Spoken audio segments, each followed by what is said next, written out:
Γεια σας παιδιά, αυτό είναι άλλο ένα βίντεο στο κανάλι του Dennis Ferrer, το δικό μου δηλαδή. Και κάποιοι από εσάς σίγουρα αναρωτιέστε γιατί φοράω αυτή τη μάσκα. Και η απάντηση είναι επειδή τώρα ξεκίνησα το YouTube. Σιγά σιγά, έτσι. Βέβαια εκείνη η φωτογραφία στο προφίλ είναι παλιά, είναι πριν από κάνα... Δεν θυμάμαι πόσο καιρό, αλλά σημασία έχει ότι είναι παλιά, απλά είναι για το κανάλι, έτσι. Λοιπόν παιδιά, σήμερα θα συζητήσουμε για το One Piece και το Squid Game, μιας και έρχεται η δεύτερη σεζόν στις 25 Νοεμβρίου.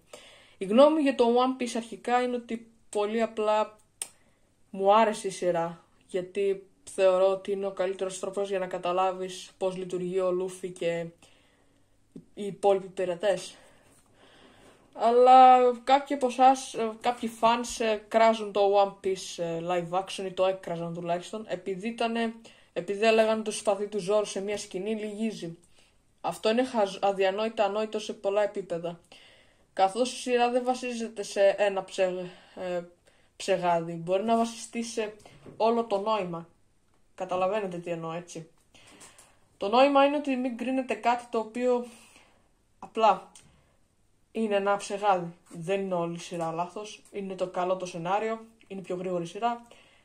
Και ναι, τα άνιμε γενικά είναι ένας καλός τρόπος για να εκφράσουν οι μαγκάκιδες και αυτοί που φτιάχνουν άνιμε τον ψυχικό τους προσδιορισμό και γενικά τα ψυχικά τους. Ναι, αυτό είναι λίγο περίεργο, αλλά καταλαβαίνετε.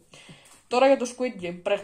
Παιδιά, όταν ήμουν πιο μικρός είχα δει το Squid Game. Με τραυμάτισε κάπως, γρατσουνιά ας πούμε, αν σκεφτείτε.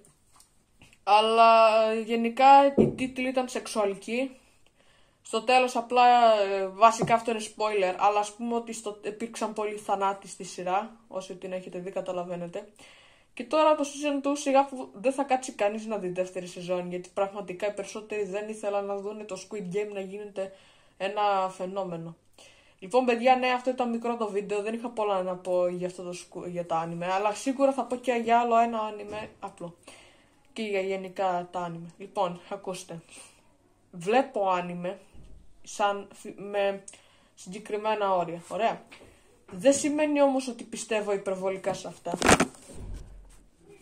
Συγγνώμη, υπήρξαν μερικές διακοπές. Λοιπόν, ναι, υποστηρίζω τα anime και τα καρτούν, αλλά γενικά δεν πιστεύω ότι πρέπει να μπουν βαθιά στην ψυχή οποιοδήποτε τα anime, γιατί μετά γίνεσαι αιμονικός, που το μόνο που το νοιάζει είναι τα anime. Λοιπόν, αυτό ήταν μικρό το βίντεο όπως σας είπα. Τώρα τελειώνει το βίντεο. Ελπίζω να έχετε την υπομονή να δείτε 2 λεπτά, 3 λεπτά άντε, και τα λέμε. Bye!